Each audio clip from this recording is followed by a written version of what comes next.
Donc alors, je m'appelle Yves Torrens et je travaille pour les éditions Elisade. Et en fait, nous sommes une maison d'édition qui est basée à Tunis, en Tunisie. En fait, on est éditeur, la maison a été créée par Elisabeth Aldoul il y a maintenant 8 ans. Et en fait, le projet avait deux axes vraiment. C'était l'époque où la Tunisie était sous Ben Ali. Et on ressentait en fait dans le pays au quotidien une sorte d'asphyxie. Et les auteurs que l'on connaissait, les auteurs tunisiens, voilà, avaient vraiment envie de raconter des choses, de parler du monde, de parler aussi de la situation dans laquelle nous étions. Et en fait, on en est arrivé à publier de la littérature parce que c'était très compliqué de faire autre chose à cause en fait, de la censure. Parce qu'on devait donner nos livres, une fois imprimés, à un ministre au ministère de la Culture. Et il y avait un censeur qui était chargé en fait, de lire les livres pour analyser, pour voir s'il n'y avait pas des trucs trop critiques, des trop frontales. Donc on s'est dit en fait que, comme les censeurs ne lisent pas vraiment, on s'en est rendu compte à plusieurs reprises, la littérature était le moyen le plus parfait, le plus poétique aussi pour pouvoir à la fois critiquer et proposer une vision différente du pays, du rapport à l'autre, du rapport au monde en général. Et ensuite, le deuxième axe de la maison d'édition, c'était inverser en fait, le schéma dans lequel on était cantonné, c'est-à-dire dans les librairies tunisiennes, mais aussi que ce soit au Maghreb, en Algérie, au Maroc. Et c'est souvent en fait, les livres des éditeurs du Nord qu'on reçoit. Donc, en fait, il y a une édition qui n'est pas du tout internationalisée. On a les livres qu'on trouve dans les librairies françaises, mais c'est rarement le cas. Ouais, ça va très très vite. Et du coup, voilà, on s'est dit, c'est pour ça qu'on a choisi la langue française aussi, il faut qu'on fasse circuler les livres, qu'on fasse circuler les idées pour montrer nos voix. Donc tout de suite, on a réussi à trouver un diffuseur en France qui nous a pris en charge pour mettre les livres dans les librairies. Et aussi, le but aussi était d'avoir une présence en France, la mienne, et d'être présent sur les salons, d'être là pour les auteurs, de les faire voyager, d'aller dans l'ensemble de l'espace francophone pour défendre nos livres. Donc en fait, là, il y avait plusieurs images qui est la collection roman de la maison d'édition. Donc, il y avait le premier livre qui était Shams Palace de Ali Becher, qui est un auteur tunisien assez important pour nous parce qu'il est à la base de la création de la maison. C'est son premier texte qu'on avait publié, Tunis Blues, qui est un roman très nerveux qui racontait plusieurs personnages dans Tunis, des histoires de drogue, des histoires aussi de gens perdus en quête d'un bonheur presque impossible à trouver. Et là, son prochain roman sortira le 10 avril, Shams Palace. Et il y a une super interview à voir de l'auteur qui a été faite par Lucie qui est là, pour le site Fly, qui est visible sur le site Fly. Voilà.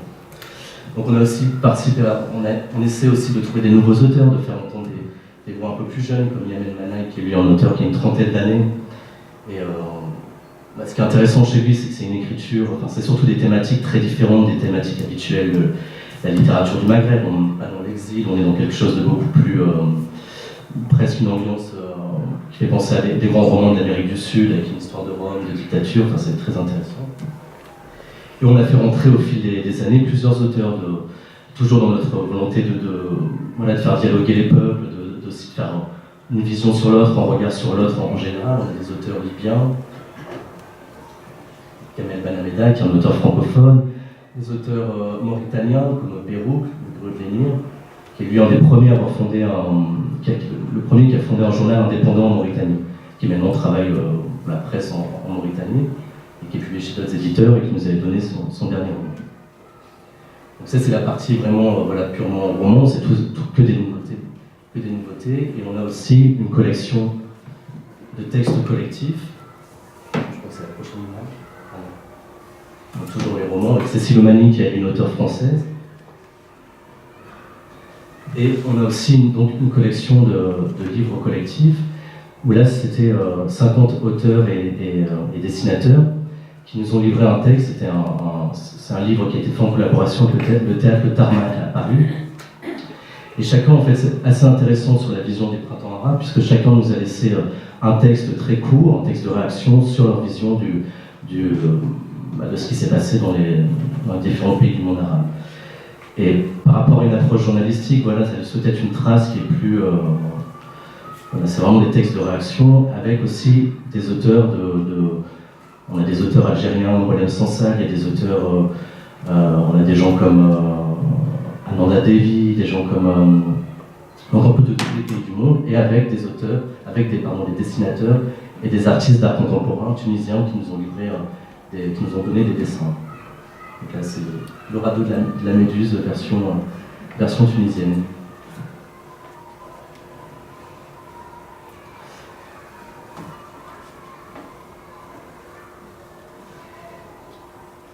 Ça, c'est toujours dans le recueil, qui est une prof des Beaux-Arts en Tunisie, qui a créé, au lendemain de la Révolution, un petit chat qui s'appelle Willis. Ça s'appelle Willis from Tunis. Je crois qu'il y a eu un livre, d'ailleurs, qui est sorti, je ne sais plus chez quels éditeurs. Et c'est un dessin, que des dessins satiriques, comme ça, sur l'actualité, c'est des dessins de presse. Et celui-ci, on trouve vraiment assez drôle.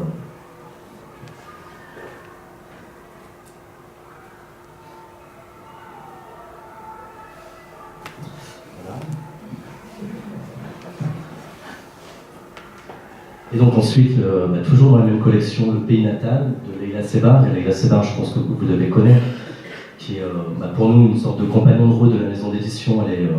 Elle est là sur beaucoup de projets. Elle nous a donné la chance de rencontrer des auteurs assez connus, qui nous permettent aussi de tirer un peu le catalogue. Et c'est avec ce livre-là qu'on va faire une rencontre dans le cadre du festival Raccord samedi matin au studio des Ursulines, qui sera donc une rencontre avec 3 auteurs du recueil, et il y aura ensuite la diffusion du film Exil de Tony Gatliff. Et là, en fait, c'est des auteurs donc c'est des auteurs du Maroc et la Turquie, qui ont tous écrit un texte sur leur pays de naissance. C'est intéressant parce qu'il y a à la fois des auteurs plus jeunes, donc c'est un exil, un départ vécu de manière complètement différente que quelqu'un qui quitte un pays en guerre Dans cette collection, à chaque fois, chaque entrée nouvelle, qui sont des nouvelles inédites, ça peut être soit des photos, et là, pour ce recueil-là, Le Pays Natal, c'est une lettre manuscrite des auteurs qui évoquent la maison de l'enfance. Voilà. Et ensuite, une autre collection, qui est notre collection poche, qui est une collection là, de réédition. Donc, soit de réédition d'auteurs que l'on publie déjà et qui ont des textes qui sont épuisés, qu'on rachète à d'autres éditeurs. La Collecte Félouse, c'est un texte qui était paru chez Gallimard au début des années 2000, qu'on publiera en juin prochain. Et c'est aussi une collection où on est en train de réfléchir à peut-être éditer des grands textes d'auteurs du Maghreb, comme Mohamed Dib, comme des gens comme ça.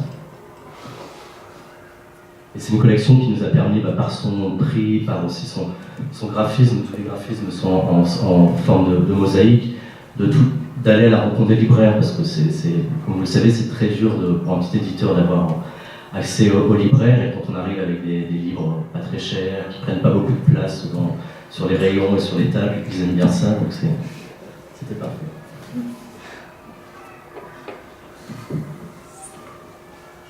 Donc voilà, celui-ci est un texte aussi, Elébéji, L'œil du jour, qui est un texte assez important dans la littérature tunisienne, qui est un texte qui figure dans beaucoup d'anthologies, qui est lui sorti en juin dernier. Et enfin, sur les pièces de théâtre, ça c'est un projet qui est venu de 2 réflexions. C'est à la fois un projet institutionnel avec l'Appel Friche de Mai à Marseille, qui est un lieu de création contemporaine, et Marseille, ville européenne de la culture. Et aussi, de plus en plus, on réfléchit sur la langue arabe, donc soit faire de la traduction, soit publier aussi des recueils bilingues. Et en fait, là, c'est des jeunes dramaturges du monde arabe, donc des auteurs égyptiens, des auteurs tunisiens, syriens, libanais, qui c'est leur troisième ou premier texte de théâtre.